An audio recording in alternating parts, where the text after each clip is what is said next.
Seri komik Nabi Ibrahim alaihissalam, sang pencari Tuhan.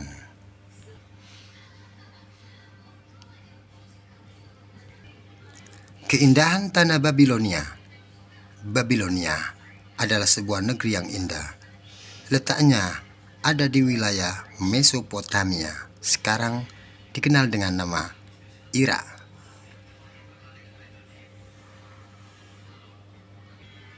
Tanah Babilonia sangatlah subur karena dialiri dua sungai besar, yakni Eufrat dan Tigris. Di Babilonia terdapat banyak tanaman dan bangunan indah. Di antaranya adalah Taman Gantung Babilonia yang menjadi satu dari 7 keajaiban dunia kuno.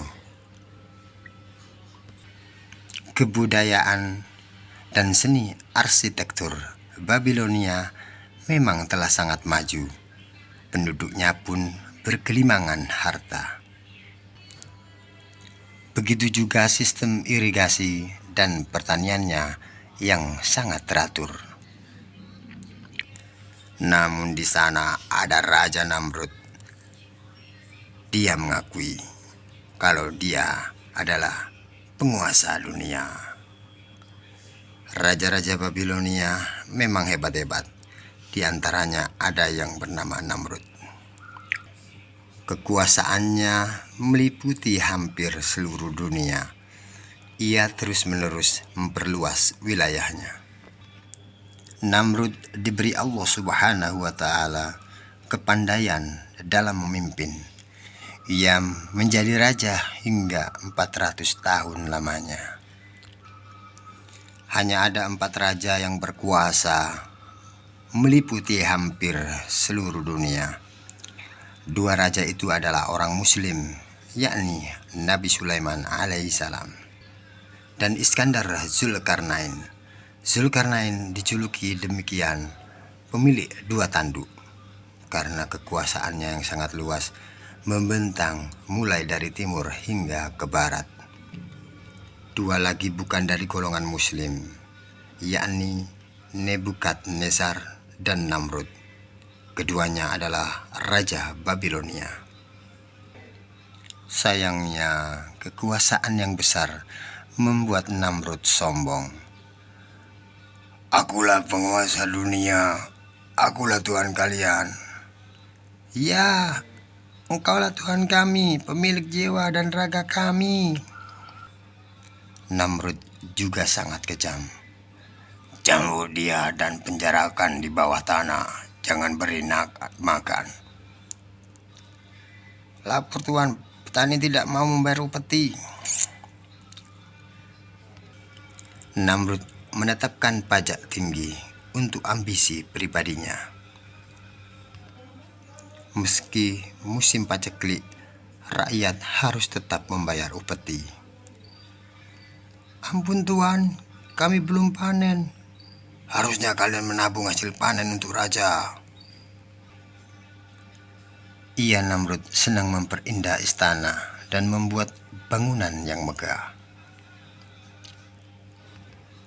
Salah satunya adalah Menara Babel yang sangat tinggi. Semua itu untuk mengokohkan kedudukannya sebagai raja dunia. "Tak ada yang bisa berdiri lebih tinggi daripadaku. Semua raja tunduk padaku. Akulah yang paling tinggi."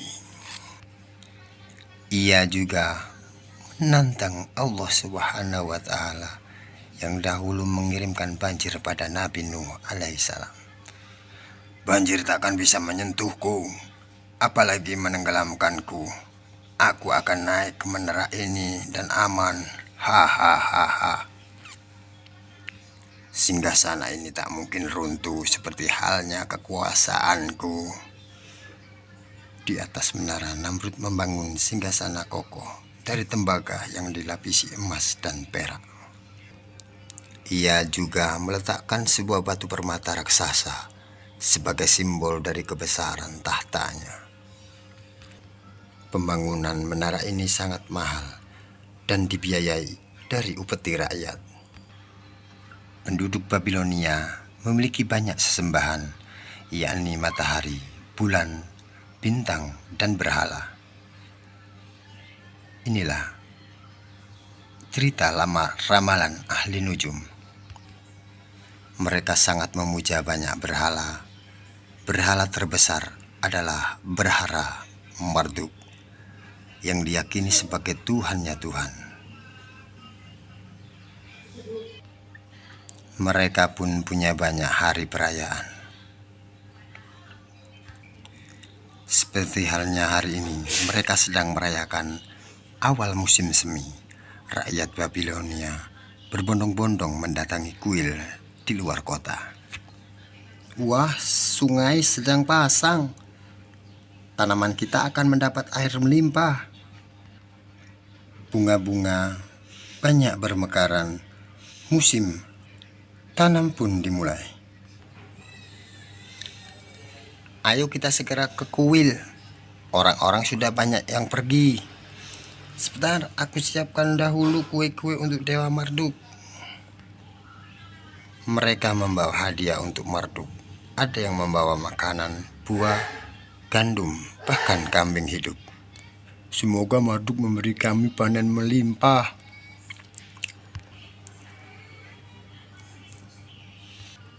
Berkatilah musim semi kami, wahai Dewa Marduk. Berkatilah musim semi kami, wahai Dewa Marduk. Dan pada saat itu berdatangan pula para ahli nujum. Ayo, siapa yang mau diramal? Ramal aku. Orang Babilonia sangat percaya pada ramalan bintang. Kau akan menikah tahun ini. Oh, benarkah? Terima kasih atas ramalanmu ya. Raja Namrud juga sangat suka diramal. Pada hari itu, ia mendatangi seorang ahli nujum.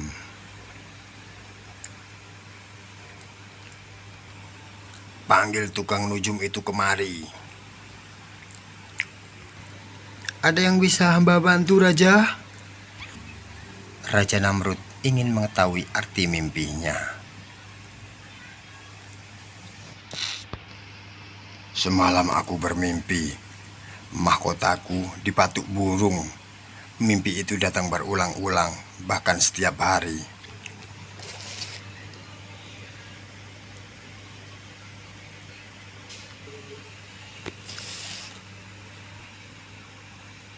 Ampun Tuan, ini suatu yang buruk.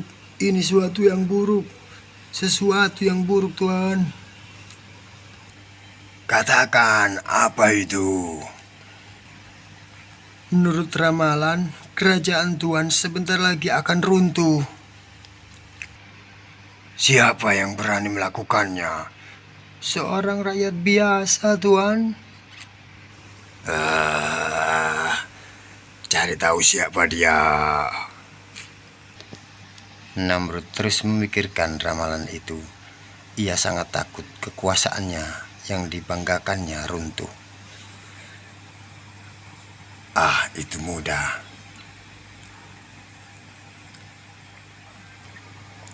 Namrud membunuh setiap bayi yang lahir pada tahun itu dan memisahkan para suami istri selama 1 tahun.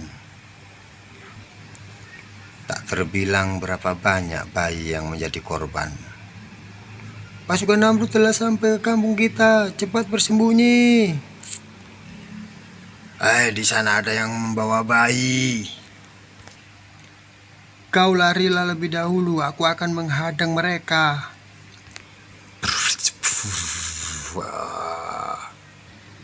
Oh, anakku, anakku. Serahkan bayimu. Habisi mereka, jangan ada yang tertinggal. Ibrahim, bayi ajaib. Aduh, aku hamil, bagaimana ini?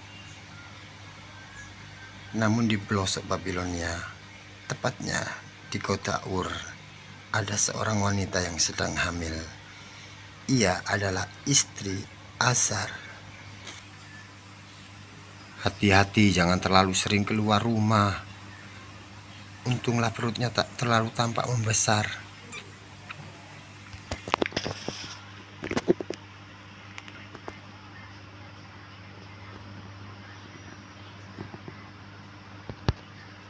Dan lahirlah seorang bayi laki-laki yang sehat dan tampan. Dia adalah Nabiullah Ibrahim alaihi salam. Azar dan istrinya sangat gembira dengan kelahiran Nabi Ibrahim alaihissalam. Namun mereka juga bingung untuk apa diberi nama. Anak ini sebentar lagi akan mati. Ya, kita tak mungkin membawanya pulang. Raja Namrud pasti akan membunuhnya. Dan akhirnya mereka meninggalkan bayi yang baru lahir itu di dalam gua. Kita tinggalkan saja dia di sini. Aku tak tega melihatnya dibunuh di hadapan kita. Tetapi siapa yang akan memberinya susu dan makan? Ketika Azar dan istrinya di rumah, ia pun menanyakan, "Apa kabar anak kita ya? Mungkin sudah meninggal. Ayo kita tengok." Meskipun dalam keadaan ragu, Azar menuruti keinginan istrinya. Subhanallah, ketika sampai di pintu gua, ia pun mendengar ada suara. "Suamiku, apakah kau dengar itu? Ada seseorang di dalam gua." Dan ibu Ibrahim segera menghambur ke dalam gua. Alangkah kagetnya ia ketika melihat anaknya. Subhanallah, anakku masih hidup. Iya, anak kita masih hidup.